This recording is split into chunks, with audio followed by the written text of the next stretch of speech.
بسم اللہ الرحمن الرحیم۔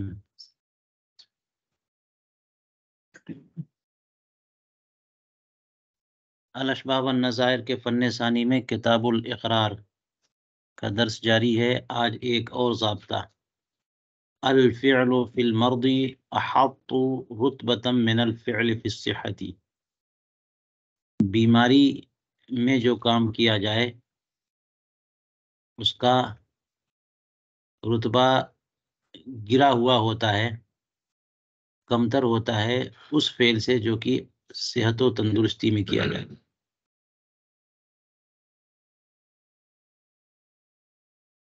جی، اور اس کی مثال تو آپ پہلے ہی دیکھ چکے کہ مریض وفات کے تصرفات کافی تصرفات نافذ ہوتے ہی نہیں، محجور بن جاتا ہے۔ جو کچھ ہوتے بھی ہیں وہ کسی اور ضمن میں، جیسے اقرار کے ضمن میں، ٹھیک ہے۔ تو ایام مرض کے افعال اور ایام صحت کے افعال دونوں برابر نہیں ہیں، ان کا درجہ کم ہے، ان کا درجہ زیادہ ہے۔ وہ قوی ہوتے ہیں ایام صحت کے تصرفات۔ اب استثناء کیا انہوں نے، الا فی مسئلتی اسناد الناظر النظر لغیرہ، مگر یہ مسئلہ کہ ناظر غیر کے لیے نظر کی اضافت کر دے یا غیر کو نظر دے دے، تولیت غیر کی طرف نظر کو منسوب کر دے، بلا شرط، جبکہ واقف نے اس کے متولی ہونے کی شرط بھی نہ لگائی ہو۔ تو جو متولی ہے وہ کسی اور کو متولی کیسے بنا سکتا ہے اپنی موجودگی میں؟ فإنه فی مرض الموت صحیح، یہ اسناد مرض موت میں درست ہے، لصحتی، مرض صحت ایام صحت میں درست نہیں، جیسا کہ الدر الیتیمہ اور دیگر کتابوں میں ہے۔ تو یہ ہوتا ہے کہ واقف نے کسی کو ناظر بنا دیا اور شرط لگا دی تو پھر وہی ناظر ہوگا، اور اگر شرط نہیں لگائی تو جو ناظر ہے وہ ایام صحت میں کسی کو ناظر بنائے یا ایام مرض میں کسی کو ناظر بنائے، تو ایام مرض میں ناظر بنانا یہ قوی ہے، ایام صحت میں ناظر بنانا یہ اس کا عکس ہو گیا، استثناء ہو گیا نا، کہ ایام صحت کے افعال قوی ہوتے ہیں اور مضبوط ہوتے ہیں، اور ایام مرض کے افعال کمتر درجے کے ہوتے ہیں، ضعیف ہوتے ہیں۔ لیکن یہاں دیکھ لیجئے کہ ایام مرض میں اگر ناظر نے کسی کو ناظر بنایا تو وہ صحیح ہے، لیکن ایام صحت میں اگر غیر کو ناظر بنایا تو صحیح نہیں۔ تو دیکھ رہے ہیں کیا ہو رہا ہے، ایام مرض کمزوری کے ایام ہے مگر وہ صحیح ہو رہا ہے۔ اس کی وجہ وہی ہے کہ اب وہ شرف موت پر ہے نا، پتہ نہیں کیا ہو جائے، تو اب اس کے بعد پھر مسئلہ ہو جائے گا۔ تو ایسے موقع پر یہ تصرف درست ہے کہ کسی اور کو پہلے ہی سے ناظر قرار دے دے، ٹھیک ہے۔ ہاں،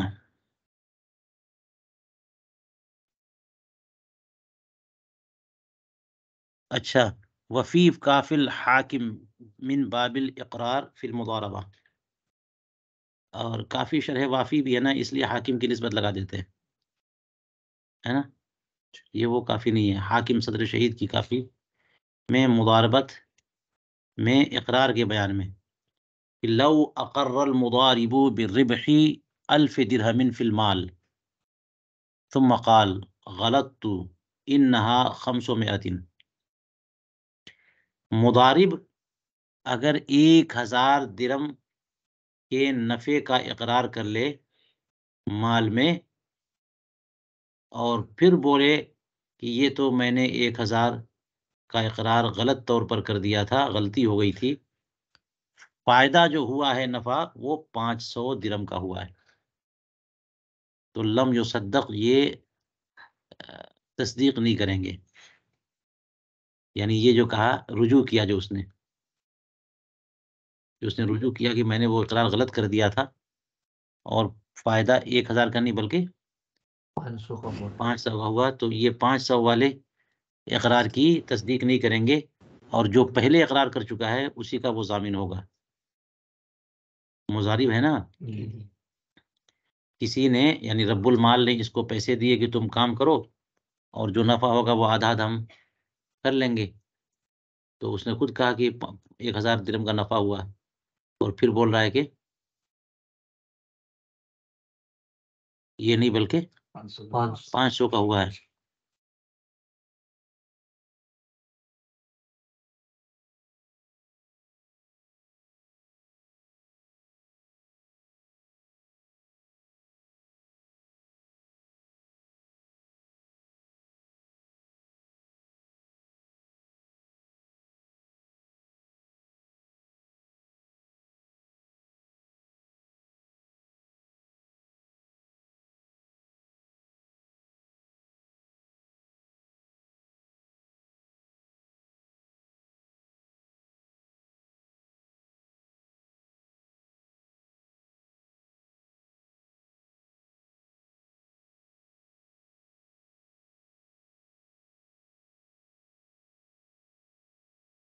یہاں کوئی مرض و صحت کی بات سمجھ میں آ نہیں رہی ہے۔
بات کچھ سمجھ میں آئی ہماری کہ نہیں سمجھ میں آئی؟ یعنی نہ سمجھ میں آنا، سمجھ میں آئے کہ نہیں؟ یہ بات سمجھ میں نہیں آ رہی ہے کہ اس مسئلے کو کیوں بیان کیا یہاں پہ؟ اٹھا کے یہاں پہ اب ان لوگوں نے کہا تو ہے کہ فن ثالث میں یا فن اول میں ذکر کیا ہے اس مسئلے کو۔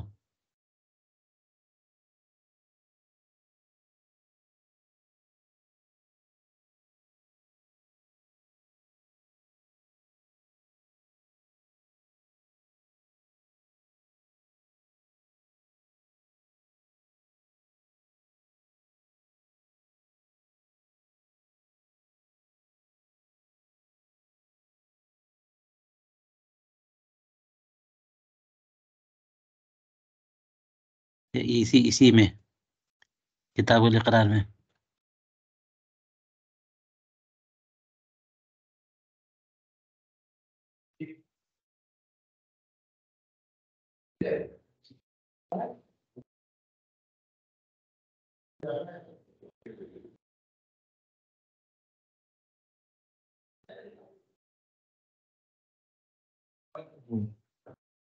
الاستئجار ہم؟ إذا أقر بشيء ثم ادعى الفتى لم تقبل كما في الخاني.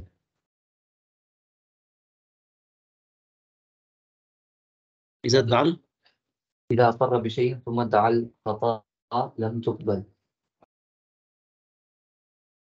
ٹھیک.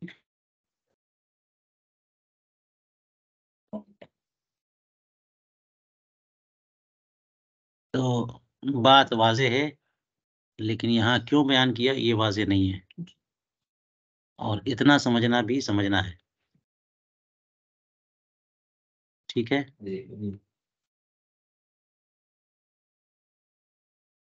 اور یہ بات آسان ہے کہ جب ایک دعویٰ ہو یا اقرار ہو اس کے خلاف ہو تو دونوں میں سے کوئی بات تو غلط ہوگی، تو بعد والی بات کو غلط قرار دیا جائے عموماً. آگے چلیے، کہتے ہیں اختلافا فی کون الاقرار للوارث فی الصحت اب فی المرض، فالقول لمن ادعا انه فی المرض. اگر دونوں کا اختلاف ہو گیا کہ وارث کے لیے اقرار جو مورث نے کیا ہے وہ ایام صحت میں کیا یا ایام مرض میں. ایک بول رہا ہے کہ ایام صحت میں کیا اور دوسرے نے کہا ایام مرض میں کیا، تو دونوں کا اثر تو پڑے گا نا. اگر ایام صحت میں کیا تو بالکل ٹھیک بات ہے، ایام مرض میں کیا تو یہاں پر ترجیحی سلوک سمجھ میں آ رہا ہے، کیونکہ ایام مرض میں حقوق متعلق ہو جاتے ہیں وارثین کے، تو سارے لوگوں کی اجازت چاہیے. ایام صحت میں کیا تو کسی کی اجازت نہیں چاہیے. یہ اختلاف ہو گیا تو کس کی بات مانیں گے؟ فالقول لمن ادعا انه فی المرض، تو اس کی بات مانیں گے جو یہ دعویٰ کرے کہ ایام مرض میں انہوں نے اقرار کیا تھا. جی. اور اس کی وجہ یہ کہ یہ ایک ایسا اقرار ہے، اقرار حجت ملزمہ ہے نا. جی. اگرچہ قاصرہ ہے اور صرف مقر کے حق میں معتبر ہے، لیکن ہے حجت ملزمہ، لہذا ایسی بات ساتھ میں آ گئی کہ جس سے وہ جو اس اقرار میں مانع ہے، الزام میں مانع ہے، تو اس کا اعتبار ہو جائے گا مانع کا. اور ایسی صورت میں اقرار نہیں مانیں گے. یہ اقرار ایسی بات کا کیا کہ جس سے وہ حجت نہیں بن پا رہی ہے، یا حجت کاملہ یا حجت ملزمہ نہیں بن پا رہی ہے، رکاوٹ کے ساتھ، ہے نا. تو کیونکہ وہ ایک چیز ذمے میں لینا یا کسی پر لازم کرنا یا خود پر لازم کرنا ہے. جی. اور اسی کے ساتھ ساتھ ایسی بات بھی ہے کہ جس سے جو مانے ہے. اب اس وجہ سے اس نے کہا کہ اس نے اقرار ایام صحت میں کیا تو الزام آ جائے گا اتنا، اور کوئی رکاوٹ نہیں ہے. اور ایام مرض میں کرے تو مانے ہے، ایام مرض میں اقرار نہیں ہے. ٹھیک ہے. اس وجہ سے دو ایسے اقرار کہ ایک میں اقرار کے حجت ہونے میں مانے ہو اور ایک میں مانے نہ ہو، تو جس میں مانے ہے اس کا اعتبار ہوگا. لہٰذا اب یہ دیکھ لیجئے کہ ایک نے کہا کہ ایام مرض میں اقرار کیا، دوسرے نے کہا کہ ایام صحت میں، تو بعد اس کی مانیں گے ایام مرض میں جس نے کہا. اسی طرح سے او فی کون ہی فی الصغر او ابی البلوغ، یا دونوں کا اختلاف کس معاملے میں ہوا کہ انہوں نے اقرار کیا ہے بچپنے میں یا بالغ ہونے کے بعد. کب کیا؟ بالغ ہونے کے بعد. تو اب بتاؤ کہ بالغ ہونے کے بعد اقرار کیا تو ٹھیک ہے، اور نابالغ نے اقرار کیا تو معتبر نہیں ہے، کوئی ہے اس کے کچھ تصرف ہی نہیں ہے. فالقول لمدعی الصغر، تو بات کس کی مانیں گے؟ جو صغر کا دعویٰ کرے، یعنی کہے کہ بچپنے میں انہوں نے یہ اقرار کر لیا تھا. قضا فی اقرار البزازیہ. ٹھیک ہے. وقضا لو طلق او عتق یا اعتق ثم قال كنت صغيرا فالقول له. اسی طرح سے اگر کسی شخص نے طلاق دے دیا یا اپنے غلام کو آزاد کر دیا، پھر بولتا ہے کہ جب میں نے طلاق دی اس وقت میں چھوٹا تھا، نابالغ تھا، یا جب میں نے غلام کو آزاد کیا میں نابالغ تھا، تو صغر کی طرف منسوب کر دیا تو یہ چیز نافذ نہیں ہوگی. فالقول له، تو بات اسی کی مانیں گے جو یہ کہہ رہا ہے. وَإِنْ أَسْنَدَ إِلَى حَالِ الْجُنُونِ، اور اگر اس طلاق و اعتاق کو اس نے حالت جنون کی طرف منسوب کر دیا جی، فَإِنْ كَانَ مَعْهُودًا، تو اگر یہ معہود ہے جنون تو یہ بات بھی قبول کر لیں گے، اور اگر معہود نہیں ہے جنون تو قبول نہیں کریں گے. یعنی اس سے پہلے بھی وہ مجنون ہو چکا ہے، پاگل ہو چکا تھا، تو اب یہ کہنا مان لیں گے. اور اس سے پہلے کبھی پاگل نہیں ہوا تو نہیں مانیں گے. بات یہ ہے کہ اب دیکھ لیجئے جو جو باتیں چل رہی ہیں، مرض وفات، تو بیمار تو پڑے گا نا بندہ، کنفرم ہے موت سے پہلے بیمار پڑے گا. صغر اور بلوغ کی بات ہوئی تو پہلے بچہ تو تھا نا، معہود ہے نا، یہ سب پتا ہے. اب اسی طرح سے جو ہے وہ جنون کی بات کر دی تو جنون تو معہود، جنون تو ایسی چیز نہیں ہے جو لازمی طور پر ہر بندے کے ساتھ زندگی میں پایا جائے. تو یہاں پر وہ کہہ دے گا کہ میں نے جو اپنے غلام کو آزاد کیا تھا میں مجنون تھا، تو یہ موضع تہمت میں نہیں ہے یہ کہ وہ چاہ رہا ہے کہ آزاد کر چکا ہے، چاہ رہا ہے کہ نہیں ہو آزاد، تو کہہ دیا کہ میں مجنون تھا. تو اس طرح کی بات کہہ دے گا جس سے کہ اس کا ایک تصرف کینسل ہو جائے، تو یہ موضوع تہمت میں ہو جائے گا. نہیں مانیں گے. مانیں گے کب؟ جب وہ معہود ہے تو پہلے سے کبھی ہوا. ہاں، جیسے کہ جو عذر کر رہا ہے وہ عذر معہود ہو، تو پھر ایک بات ہو جاتی ہے تب قسم کے ساتھ. جیسے مثال کے طور پر طلاق میں آپ نے بار بار پڑھا، حضرت نے بار بار لکھا کہ اگر کوئی کہے کہ ایسے غیر غضب کے عالم میں تھا میں کہ مجھے کچھ بھی سمجھ میں نہیں آ رہا تھا اور میں نے اپنی بیوی کو طلاق دے دی، جی، تو غصے میں طلاق تو ہو جاتی ہے نا. لیکن غصہ اگر ایسا ہو کہ اس کی عقل جا چکی ہو تو جنون کی وجہ سے طلاق نہیں ہوگی. لیکن اس کے لیے ضروری ہے کہ اس طرح کا غصہ جو جنون کی حد کو پہنچے وہ اس سے پہلے معہود ہو، اور پھر قسم کے ساتھ اس کا قول معتبر ہوگا کہ اس بار بھی ایسا تھا. جب کوئی بتائے، صرف یہ کہتے کہ میں ایسا غصے میں تھا کہ عقل بالکل کام نہیں کر رہی تھی، یہ بات. تو اس طرح کی جو چیزیں ہوں گی نا، معہود ہوں گے تب جا کے. تو اس نے کہہ دیا کہ میں نے جب اپنے غلام کو آزاد کیا میں مجنون تھا، یا میں نے جب بیوی کو طلاق دی تو میں مجنون تھا. تو اس سے پہلے اگر مجنون ہو چکا تو اس کی بات مان لیں گے، ورنہ نہیں.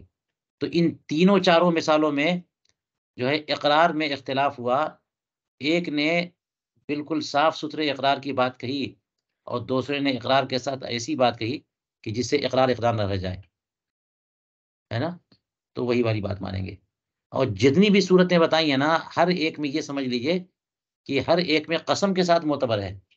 یہ نہیں کہ بس کہہ دیا معتبر ہے. کیسے معتبر ہے؟ قسم. لہٰذا اس کا مقابل جو ہے نا، وہ اگر بینہ پیش کر دے تو اس کی بات مان لیں گے. اس کا مقابل سب میں لے لیجیے آپ. ایک نے کہا کہ اس نے بچپنے میں کیا کیا تھا، طلاق دی تھی، اقرار کیا تھا، اور ایک نے کہا کہ نہیں بلوغ میں اقرار کیا تھا. تو بات کس کی مانیں گے؟ مدعی صغر کی. اس کا مطلب کیا ہوا؟ جو مدعی بلوغ ہے وہ بینہ پیش کر دے تو بینہ قبول کر لیں گے، اور نہیں پیش کر سکے تو اس کی بات مان لیں گے بقسم. یہ بات ہو گئی.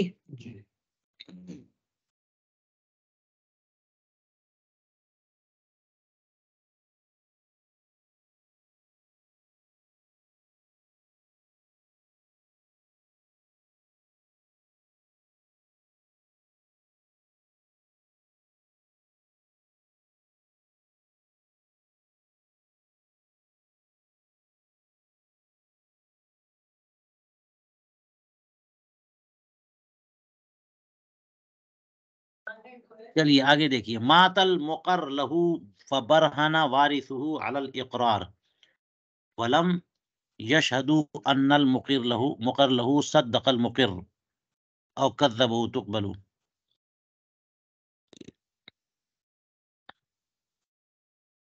مقر لہو کا انتقال ہو گیا تو اس مقر لہو کے وارث نے بینہ سے اقرار ثابت کر دیا کہ مقر نے ہمارے والد صاحب کے لیے اتنے چیز کا اقرار کیا ہے، اس کے وارث نے، مقر لہو کے وارث نے ہاں بینہ سے ثابت کیا کہ فلاں نے ہمارے والد کے لیے اقرار کیا ہے، لیکن یہ بینہ نہ پیش کر سکا کہ مقر لہو نے، یعنی ہمارے والد نے اس مقر کی تصدیق کی تھی یا تکذیب. جی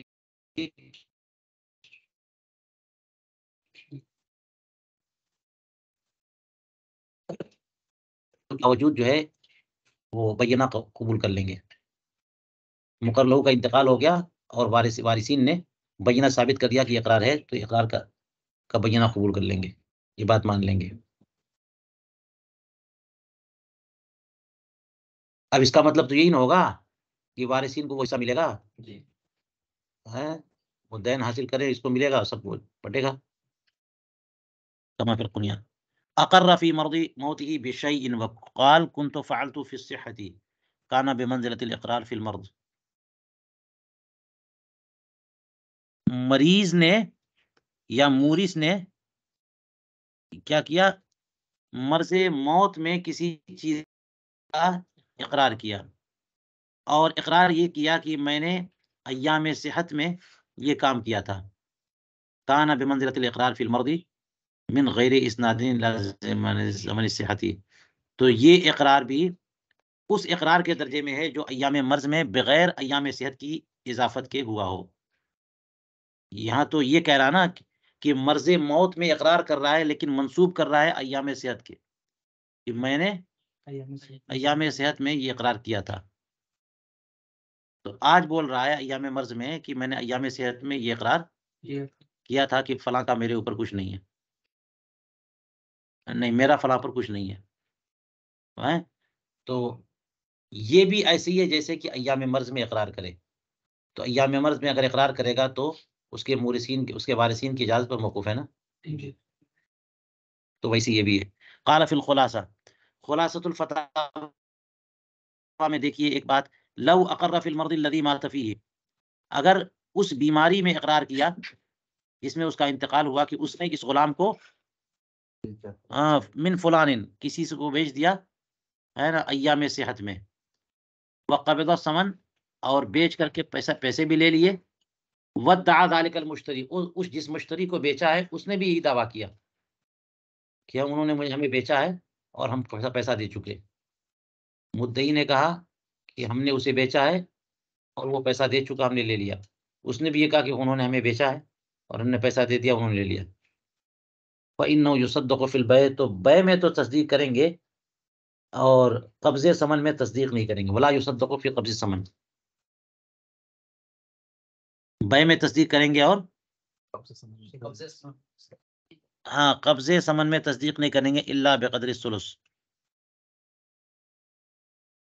اس کی تشریح میں یہ بات سمجھ لیں کہ غلام، جس غلام کے بیچنے کی بات کر رہا ہے وہ مدعی ہیں، وہ غلام بیچ دیا اور وہ غلام مریض، وہ بھی مریض ہے اور اس کا بھی انتقال ہو گیا.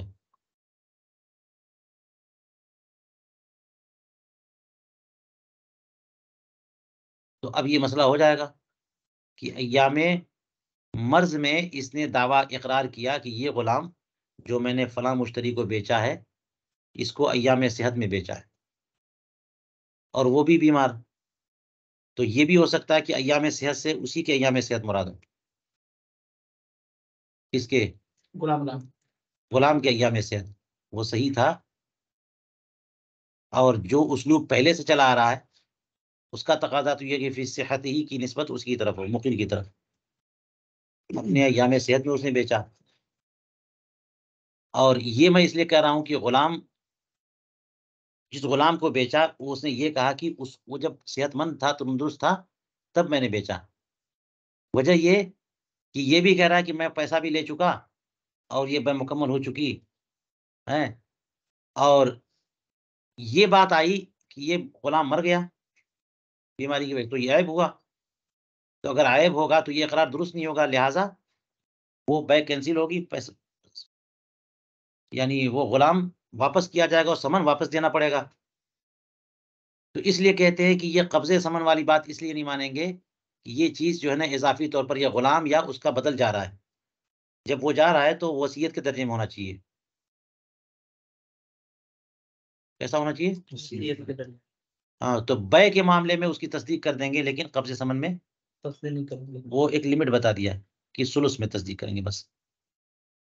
اور ثلث میں تصدیق کرنے کا مطلب کیا ہوا؟ تہائی مال، یعنی وصیت کے درجے میں ہو رہی بات. کیونکہ جب وہ غلام مر گیا یا بیماری کے ایام میں ایسا ہوا تو وہ عیب ہی نکلا، وہ لوٹایا جائے گا. جب لوٹایا جائے گا تو پیسہ جائے گا اس میں. یہ سب کے سب تصرفات وہ ہو جائیں گے جو ایام مرض میں انہوں نے تصرف کیا، اپنے مال کو دیا، تو وہ بقدر وصیت. وفی العمادیہ، اور فتاوی عمادیہ میں ہے کہ لا یصدقو، اسی بارے میں یہاں پہ کہا کہ قبض ثمن میں تصدیق نہیں کریں گے، اور اس میں کہا کہ استیفائے ثمن میں تصدیق نہیں کریں گے. وہی بات ہے کہ انہوں نے کہا کہ مجھے قیمت مل گئی ہے تو اس کی تصدیق نہیں کریں گے. الا ان یکون، مگر اس میں اضافہ یہ کیا ہے عمادیہ میں کہ الا ان یکون العبد قد مات قبل مرضه، کہ غلام جو ہے وہ مرض سے پہلے مر گیا ہو. مرض سے پہلے تو اسی لیے میں نے کہا کہ غلام کی موت کی بات ہے تو مقر کی بیماری سے پہلے اس نے کہا کہ میری صحت سے پہلے میں نے بیچا ہے. تو صحت سے پہلے اگر وہ مر بھی گیا، مرض سے پہلے اگر وہ مر گیا تو کہتے کہ استیفائے ثمن کے معاملے میں اس کی تصدیق نہیں کریں گے. وہ تمام فی شرح ابن بابان، ذرا اس میں پیچیدگی ہے تو شرح ابن بابان میں اس کی پوری بحث دیکھیں گے. آگے چلیے. مجہول النسب اذا اقر بالرق لانسان وصدقه المقر له صح وصار عبده.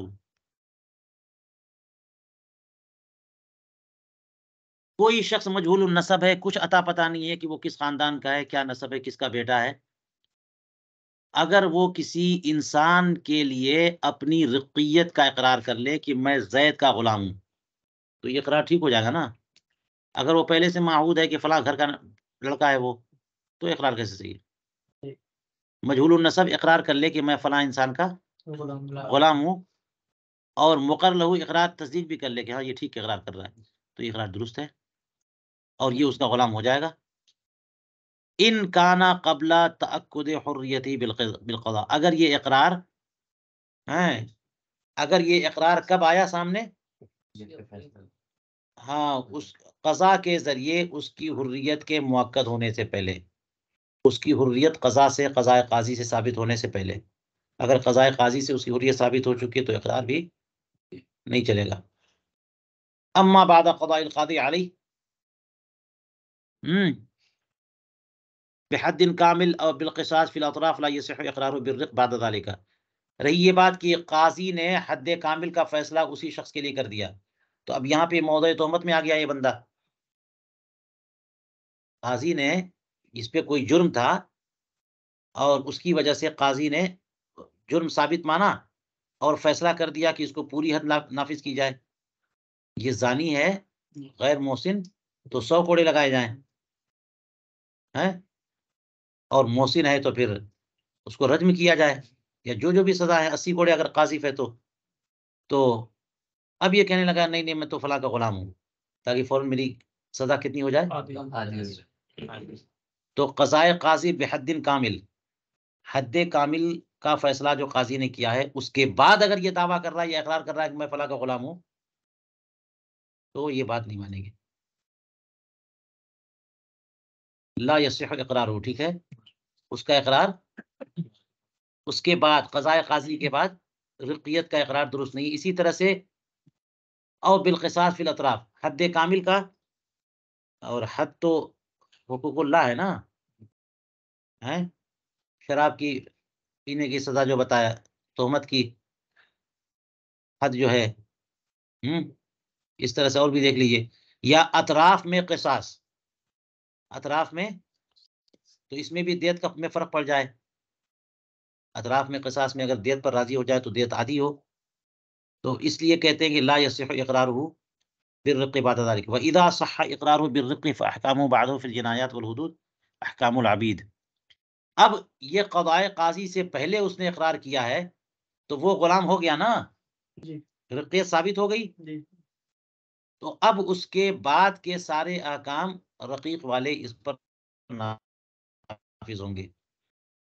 جی، فاحکامہ بعدہ یعنی اپنے اقرار کے بعد جو اس کے احکام ہوں گے، جنایات سے متعلق احکام اور حدود سے متعلق احکام، یہ سب عبید کے احکام ہوں گے، غلاموں کے. یعنی اقرار پہلے ہو چکا، اب وہ حدود کا معاملہ آ رہا ہے، اور حدود اگر پہلے ہو چکے اب اقرار آئے تو یہ اقرار معتبر نہیں. وَالتَّمَامُ فِي شَرْحِ الْمَنظُومَةِ وَفِي الْمُنْتَقَى يُصَدَّقُ إِلَّا فِي خَمْسَةٍ. یہ جو مجہول النسب کسی دوسرے کے غلام ہونے کا اقرار کر رہا ہے، اگر مقر لہو تصدیق کر لے تو یہ اقرار درست ہے، اس کا غلام ہو جائے گا. لیکن 5 مقامات پہ اس کی تصدیق، اس کی بات نہیں مانیں گے، اس کی تصدیق. ہاں، 5 معاملے، 5 لوگوں میں، زوجتہ یا پھر زوجتہ و مکاتبہ و مدبرہ و ولدہ و مولاہ. 5 لوگ کون ہے کہ زوجہ کہے کہ میں رقیقہ تھی، مکاتب کہے کہ میں رقیق تھا، یا مدبر کہے، یا ام ولد کہے، یا مولا کہے. ٹھیک ہے، تو ان میں ان کی تصدیق نہیں ہوگی.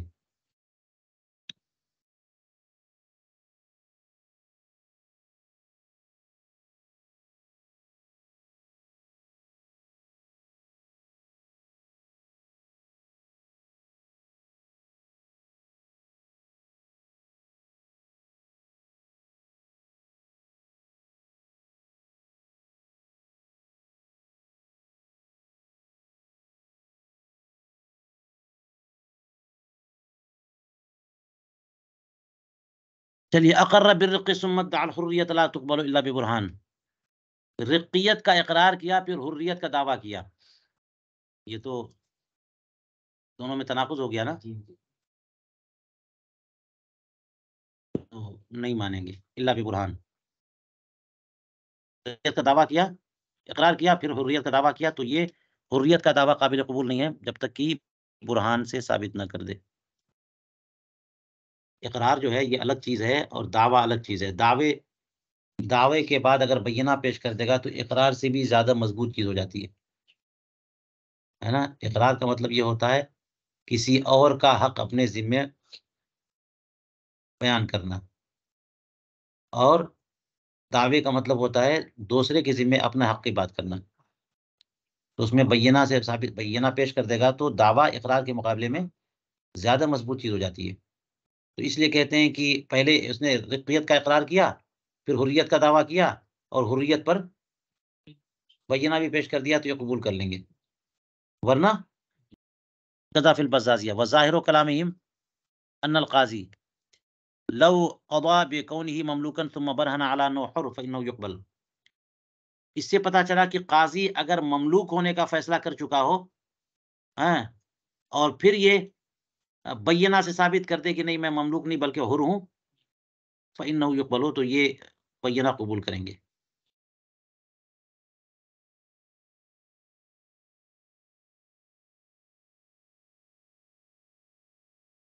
وہ کیسے؟ یہ انہوں نے اوپر الا پہ برہان کہا نا، کہ کسی نے رقیت کا اقرار کیا اور پھر حریت کا دعویٰ کیا، تو حریت کا دعویٰ قابل سماع نہیں ہے مگر بینہ سے. تو الا بے برہان کو بڑھا دیا انہوں نے. ظاہر و کلامیم کہا کہ اگر قاضی نے فیصلہ کر دیا کہ یہ رقیق ہے، مملوک ہے، اور پھر یہ دعویٰ کرے اپنے حر ہونے کا اور بینہ ثابت کر دے تو اسے قبول کریں گے. یہ بات ہو گئی. لأن القضاء بالملک یقبل النسخ یا نقض. یہ نس نہیں ہے، کیا ہے؟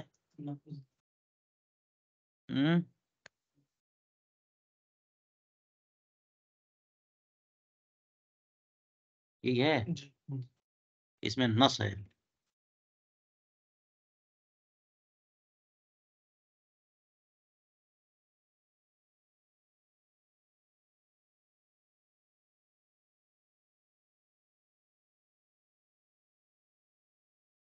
یہ کیوں؟ لأن القضاء بالملک، کیونکہ ملکیت کا جو فیصلہ ہے وہ قابل نقض ہے، لعدم تعدی، کیونکہ یہ دوسرے کے حق میں متعدی نہیں ہوتا ہے.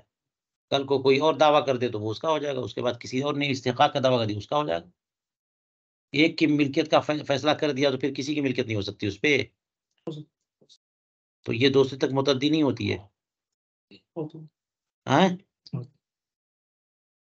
یقبل النقض لعدم تعدی،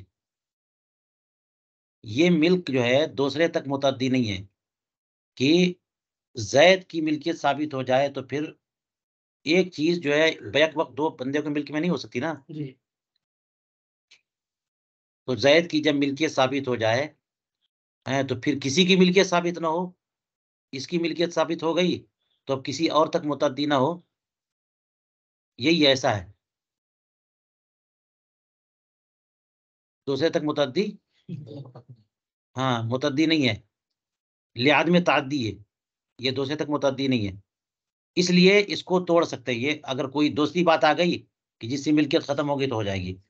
بمقابل آگے دیکھیے، بخلاف ما لو حاکم یا حکم بالنسب، کہ اگر نسب کا فیصلہ ہو گیا تو اب اس کے خلاف کوئی دعویٰ کرے گا یا خود دعویٰ کرے گا تو وہ دعویٰ قابل سماع نہیں ہے. فلا تسمع دعویٰ احد فیہ لغیر المحکوم لہو، تو کسی کا بھی دعویٰ نسب کے تعلق سے غیر محکوم لہو کے حق میں قبول نہیں کریں گے، سنا ہی نہیں جائے گا. کیونکہ یہ جو ہے نا یہ قابل نقض نہیں ہے، یہ بدل نہیں سکتی یہ چیز، یہ دوسروں تک متعدی ہوتی ہے. جب یہ کہہ دیا جیسے ایک کا زید کا بیٹا ہونا ثابت ہو گیا ہے تو زید کے دوسرے بیٹے کا اس کا بھائی ہونا ثابت ہو گیا، متعدی ہے نا. یہ ایک رشتہ جو ہے دوسرے تک، ایک رشتہ ثابت ہو گیا، فیصلہ ہو گیا تو دو سب تک جائے گا وہ، ٹھیک ہے. تو اب جس کا بھائی ہونا ثابت ہو گیا اب وہ کل کو کہے گی یہ میرا بیٹا ہے، تو جب ایک چیز ثابت ہو گئی تو اس کے لیے بھی نقص ہو گیا نا، تو وہ دعویٰ پھر نہیں سنا جائے گا. اسی لیے کہتے ہیں کہ قضا اگر ملکیت کی ہے تو پھر بینہ سے ثابت کر دے کہ نہیں نہیں میں ملکیت میں نہیں ہوں، تو یہ سن لیں گے اور فیصلہ ہو جائے گا. اور اگر قضا اور پھر کوئی دعویٰ کرے کہ نہیں نہیں میں اس کا بیٹا نہیں فلاں کا بیٹا ہوں، تو اب یہ نہیں سن سکتے، کیونکہ یہ چیز متعدی ہوتی ہے کہ جس کی طرف کہیں گے اس کے لیے ثابت ہو جائے گا اس کا بیٹا نہیں ہے. جب ایک کا بیٹا ہونا ثابت ہو گیا تو دوسرے کے بیٹے ہونے کی نفی ہو گئی نا، اور پھر وہی کہہ رہا کہ میرا بیٹا ہے، تو یہ متعدی ہے. فعلا ہادہ، دیکھ لیجئے، کہتے ہیں کہ بخلاف مال و حکمہ یا حکمہ بن نصب فإنه لا تسمع، یہ اب اس کے بعد اگر وہ بینہ پیش کرے کہ نہیں نہیں میں اس کا بیٹا نہیں فلاں کا بیٹا ہوں، تو کسی اور کا دعویٰ سنا نہیں جائے گا اس کے بارے میں. کس کے لیے؟ محکوم لہو، جس کے لیے نسب کا فیصلہ ہو چکا اس کے علاوہ کسی اور کے لیے، تو نہ تو دعویٰ سنیں گے نہ اس کا برہان. کما فی البزازیہ، وجہ وہی ہے جو ہم نے بتایا کہ قضا بن نسب جو ہے نا مما یتعدی، جب ایک کے لیے نسب ثابت تو وہ سب کے لیے ثابت. زید کے لیے ثابت ہو گیا کہ بکر کا بیٹا ہے تو ثابت ہو گیا کہ خالد کا بیٹا نہیں ہے نا. اور جتنے بھی رشتے ہوں گے سب پھر اس سے ثابت ہوتے جائیں گے اگر قضا سے ہے تو. ٹھیک. فعلی ہذا، تو اس بنیاد پہ لو اقر عبد لمجہول انہ ابنہ، یہاں پہ ضمائر دیکھیے،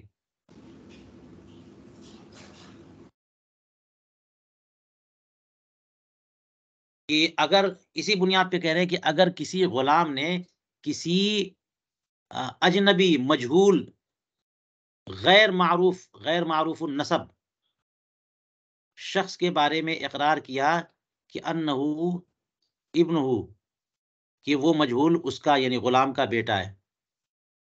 غلام نے کسی مجہول شخص کے بارے میں اقرار کیا، ہاں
چلیے اس کو یہ سمجھیے کہ انہو میں وہ ضمیر کسی تیسرے بندے کے لیے،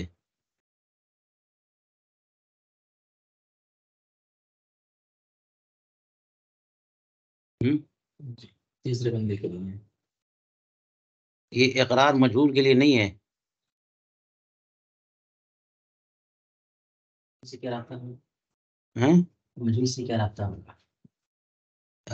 یہ ہے کہ عبد لمجہول، لام حرف جر، مجہول مجہول مجرور کا غلام. ہاں، اور دونوں مل کر متعلق ہوئے کائن جو عبد کی صفت ہے. تو جر مجرور مل کر متعلق اقرہ سے نہیں ہے، عبد سے.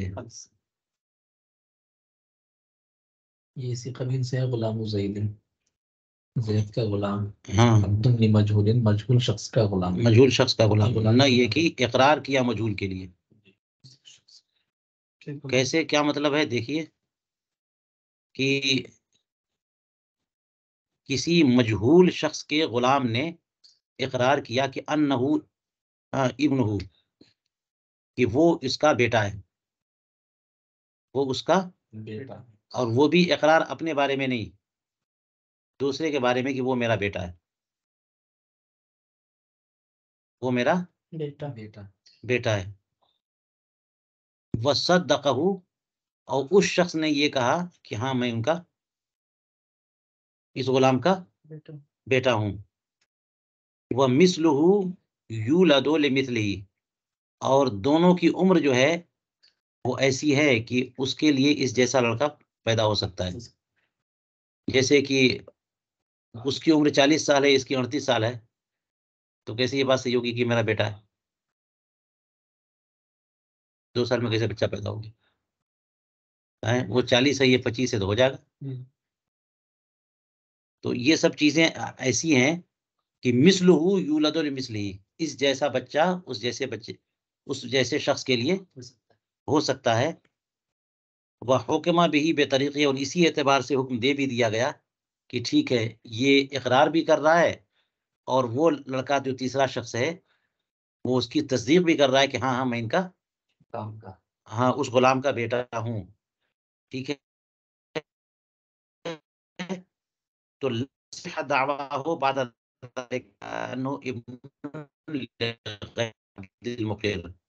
اب یہ جو تیسرا بندہ ہے جو تصدیق کر چکا کہ ہاں میں بیٹا ہوں، اگر وہ اب یہ اقرار کرے یا دعویٰ کرے کہ انہ ابن لغیر العبد المقر، کہ اس عبد مقر کے غیر کا بیٹا ہوں، تو یہ دعویٰ صحیح نہیں ہوگا. یہ بات سمجھ میں آ رہی ہے؟ ہاں، وہ ابن عبد المقر کا ہوتا ہے. اسی وجہ سے میں نے وہ سب کیا اوپر.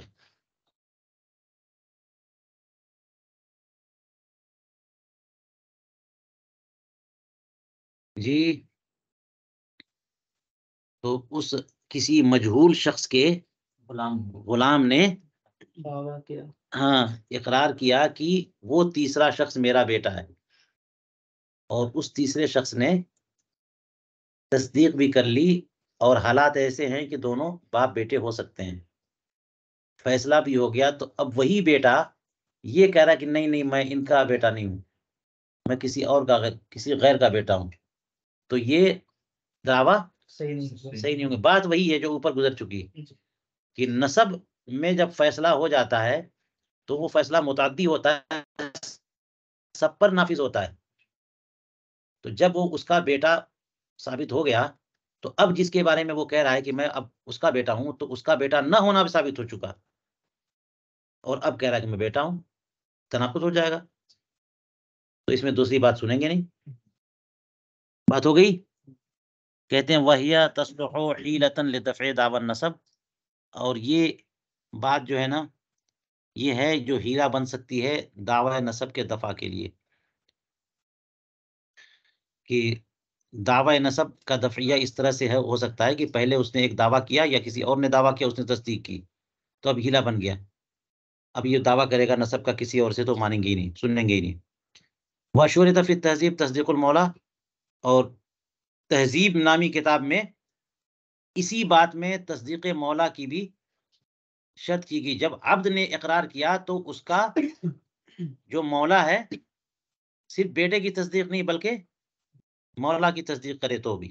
تو چلیے کہتے ہیں وفل یتیمہ من الدعویٰ، الدر الیتیمہ جو کتاب ہے اس کی کتاب الدعویٰ میں یہ مسئلہ لکھا ہے کہ سئل علی ابن احمد عن رجل، کہ علی ابن احمد سے ایک سوال کیا گیا اس شخص کے بارے میں جس کا انتقال ہوا، وترک مالا، اور کچھ مال چھوڑا، فاقتسمہ الوارثون، سب نے وارثین نے مل کے، ثم جاء رجل، ایک اور تیسرا بندہ آیا اور کہنے لگا کہ ان ھذا المیت کان ابی، یہ جو مرحوم ہے یہ میرے باپ ہے، یہ نیا بیٹا نکل آیا۔ وَأَثْبَتَ النَّسَبَ عِنْدَ الْقَاضِي بِالشُّهُودِ، اور بینہ سے ثابت بھی کر دیا، بینہ سے ثابت بھی کر دیا قاضی کے پاس، اور یہ بھی ثابت کر دیا کہ ان اباہ اقر انہ ابنہ، کہ اس کے باپ نے اقرار کیا تھا کہ ہاں یہ نیا شخص جو ہے میرا بیٹا، یہ اقرار بھی کیا تھا، یہ بھی بینہ ثابت کیا۔ وقضى القاضی له بثبوت النسب، اب بینہ ہے تو قاضی کیا کرے گا، حالانکہ وارثین سارا حصہ بانٹ چکے، اب کیا ہوگا، فیقول له الوارثون، تو وارثین اس سے کہیں گے کہ بین ان هذا الرجل الذي مات، نہ کہا امک، تو وارثین اس سے کہیں گے نہیں، یہ سوال چل رہا ہے جو علی ابن احمد سے سوال کیا گیا کہ ایسا ایسا کیس ہو گیا، ایک شخص کا انتقال ہوا، سارے وارثین نے مال بانٹ لیا، ایک نیا بندہ آیا، وہ کہہ رہا کہ میت کا بیٹا تو میں بھی ہوں، اور سے ثابت بھی کر دیا، اور وارثین کہنے لگے کہ بین ان ھذا الرجل الذی مات، نہ کہا امک، کہ یہ بھی بتاؤ تم نے قضائے قاضی نہیں، بینہ سے ثابت تو کر دیا کہ تم بیٹے ہو، اور یہ بھی بینہ پیش کر دیا کہ مرحوم ہمارے باپ نے تمہارے بیٹے ہونے کا اقرار کیا تھا، لیکن اب یہ بھی بات ثابت کرو کہ ہمارے والد نے تمہاری اماں سے شادی کی ہے، یہ بھی ثابت کرو ہمارے والد نے تمہاری اماں سے شادی کی۔ ہاں، بین ان ھذا الرجل الذی مات، انہوں نے کیا کیا ہے، نہ کہا امک، تمہاری والدہ سے، تو یہ پوری صورت مسئلہ بیان کر دیا، اور اب سوال ہے کہ حل یکون ھذا دفن، یہ جو وارثین نے کہہ دیا تو یہ کیا دفع، کیونکہ نسب تو ثابت کر دیا، قاضی نے فیصلہ بھی کر دیا، تو یہی لوگ کہنے ہیں کہ اب یہ بھی ثابت کرو کہ نکاح ہوا تھا، تو کیا یہ دفعہ درست ہے؟ فقالت، تو انہوں نے جواب میں کہا ان قضى القاضی بثبوت نسبہ وبنوتہ، قاضی نے فیصلہ کر دیا نسب کے ثبوت کا، تو نسب بھی ثابت ہو جائے گا، اس کا بیٹا ہونا بھی ثابت ہے، اب کسی مزید اس بات کی ضرورت نہیں ہے کہ یہاں انہوں نے ہماری والدہ سے شادی کی تھی، یہ سب ضرورت نہیں ہے۔ چلیے بس کریے۔